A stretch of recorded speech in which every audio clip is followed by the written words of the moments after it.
AP CM Delhi tour నేటితో ముగిసింది. మరి కాసేపట్లో అమరావతి బయలుదేరనున్నారు సీఎం చంద్రబాబు. ఢిల్లీ పర్యటనలో భాగంగా నిన్న కేంద్ర మంత్రి మనోహర్ లాల్ ఖట్టర్ను కలిశారు సీఎం చంద్రబాబు. రాష్ట్రానికి సంబంధించిన పలు ప్రాజెక్టులపై కేంద్ర మంత్రి ఖట్టర్తో చర్చించారు. విశాఖ, విజయవాడ మెట్రో ప్రాజెక్టులకు 100% సాయం అందించండని కేంద్ర మంత్రి ఖట్టర్ను కోరారు ముఖ్యమంత్రి చంద్రబాబు. ఆంధ్రప్రదేశ్లో ట్రాఫిక్ రద్దీని తగ్గించడానికి, ఆర్థిక వృద్ధిని పెంపొందించడానికి, పట్టణాల్లో రవాణా సౌకర్యాలను మెరుగుపరచడానికి ఈ ప్రాజెక్ట్స్ చాలా కీలకమైనవని కేంద్ర మంత్రికి తెలిపారు సీఎం చంద్రబాబు. ఈ ప్రాజెక్ట్స్ను వెంటనే ఆమోదించి ఆర్థిక సాయం అందించాలని కేంద్ర మంత్రిని కోరారు ముఖ్యమంత్రి. మౌలిక సదుపాయాలను మెరుగుపరచడం, పట్టణీకరణ సవాళ్లను పరిష్కరించడంలో ఈ ప్రాజెక్టుల ప్రాముఖ్యతను వివరిస్తూ ఒక నోట్ను కేంద్ర మంత్రికి సమర్పించారు సీఎం చంద్రబాబు.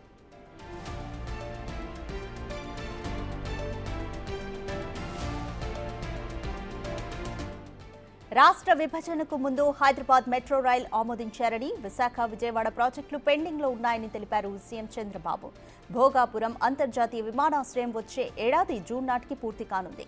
ఆలోగా మెట్రో కారిడార్ని నేషనల్ హైవేస్తో అనుసంధానించడం ముఖ్యమన్నారు చంద్రబాబు. రాజధాని అమరావతికి గేట్వేగా విజయవాడ మెట్రో వ్యవస్థ ఏర్పాటు అవసరమని, దీని ద్వారా ప్రాంతీయ కనెక్టివిటీ బలోపేతం చేయొచ్చని కేంద్ర మంత్రికి వివరించారు CM Chandrababu.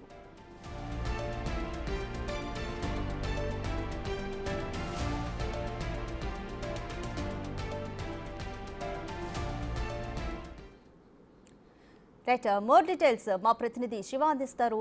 Shiva, AP CM Chandrababu Manohar Lal ఖట్టర్ను కలిశారు, కొన్ని విజ్ఞప్తులు కూడా చేశారు.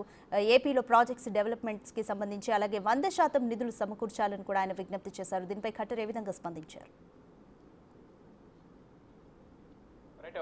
రాధిక, ఏపీ సీఎం చంద్రబాబు ఢిల్లీ పర్యటన ముగించుకుని మరి కాసేపట్లోనే అమరావతి బయలుదేరనున్నారు. అయితే నిన్న కేంద్ర గృహ పట్టణాభివృద్ధి శాఖ మంత్రి మనోహర్ లాల్ ఖట్టర్తో సీఎం చంద్రబాబు భేటీ అయ్యారు.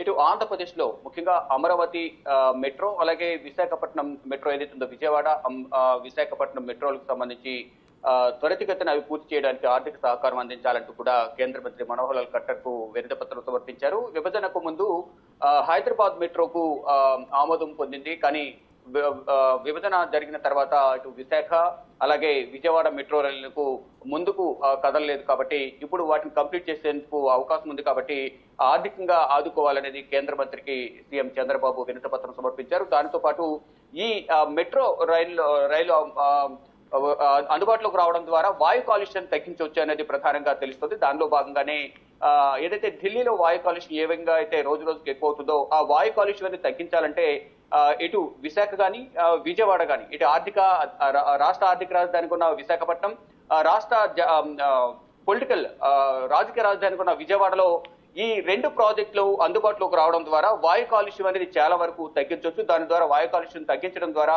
ప్రజలకు ఎటువంటి ఆరోగ్య సమస్యలు రాకుండా ఉండే అవకాశం ఉంటుంది. కాబట్టి త్వరితగతిన దీనిని అందుబాటులో తీసుకురావడం ద్వారా ఆర్థికంగా కూడా అమరావతి వృద్ధి చెందుతోంది, వాయు కాలుష్యం తగ్గించవచ్చు అనేది కూడా ప్రధానంగా సీఎం చంద్రబాబు కేంద్ర మంత్రి దృష్టికి తీసుకువెళ్లారు.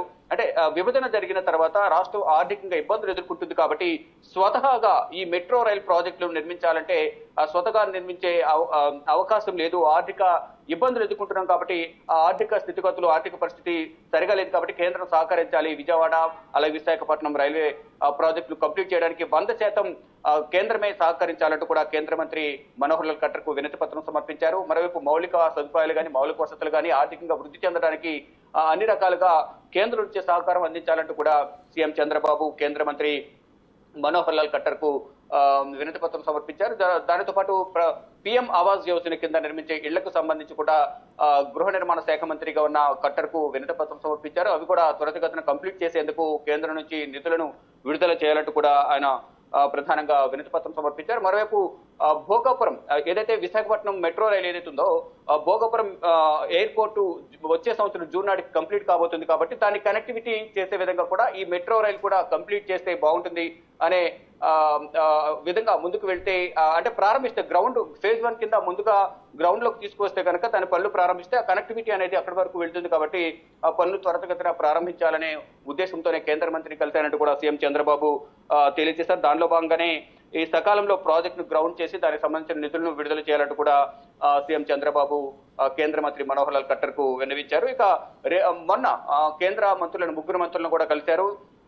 కేంద్ర హోంమంత్రి అమిత్ షా, కేంద్ర ఆర్థిక శాఖ మంత్రి నిర్మలా సీతారామన్, కేంద్ర రోడ్డు రవాణా రహదారుల శాఖ మంత్రి నితిన్ గడ్కరీని కలిసి రాష్ట్రానికి అన్ని విధాల నిధులను సమకూర్చి రాష్ట్రాన్ని అభివృద్ధికి అన్ని విధాలు సహకరించాలంటూ కూడా ముగ్గురిని కూడా కోరారు. నిన్న ఇటు అమరావతి రాజధాని అలాగే అసలు రాష్ట్ర అభివృద్ధి ఎజెండాగా కూడా ఈ 2 రోజుల ఢిల్లీ పర్యటన కొనసాగింది. చంద్రబాబు అందరికీ కూడా వినతి పత్రాలు సమర్పించారు. ఎన్డీఏ కూటమిలో కీలక భాగస్వామిగా ఉన్న నేపథ్యంలో రాష్ట్రాన్ని అభివృద్ధి చేసుకోవడానికి ఇదో ఒక అవకాశంగా భావించి అందరి కేంద్ర మంత్రులను కలిసి రాష్ట్రాన్ని అన్ని విధాలా ఆదుకోవాలి, ఆర్థికంగా కుదేలైన రాష్ట్రాన్ని గాడిని పట్టాలంటే కేంద్ర సహకారం కూడా అవసరం కాబట్టి అన్ని విధాల సహాయ సహకారాలు కానీ ఆ ప్రాజెక్టులు ముందుకు జరగాలంటే నిధులు సమకూర్చుకోవాలి కాబట్టి కేంద్రం సహకరించాలంటూ కూడా కేంద్ర మంత్రులను కలిసి సీఎం చంద్రబాబు వినతి పత్రాలు సమర్పించారు. నేటితో ఢిల్లీ పర్యటన ముగిసింది. మరి కాసేపట్లోనే ఢిల్లీ పర్యటన ముగించుకుని అమరావతి బయలుదేరబోతున్నారు సీఎం చంద్రబాబు.